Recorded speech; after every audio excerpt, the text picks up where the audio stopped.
How about your son, number one counselor? Ano na? No, thank you mga taga-Tondo ha. Nirequest ko lang manalo eh. Ginawa niyo pang number. I'm really grateful. I'm happy for him. And I told him, naku anak, yari ka. Ibig sabihin talagang now you're given a chance. You have to prove yourself. Following your footsteps. Well, I hope. Kasi sabi ko sa kanya, anak, basta matuturuan kita kung paano mag-gobyerno.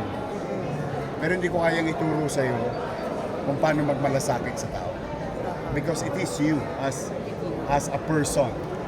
In you. Innate. Ano naman, makikinig. Maawain yun eh.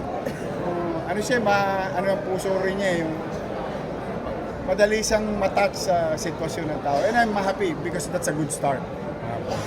Kasi if you are sympathetic or what you call empathic sa katayuan ng tao, that's a good start of governance. Kasi lagi yan nahabulin ka at the back of your mind.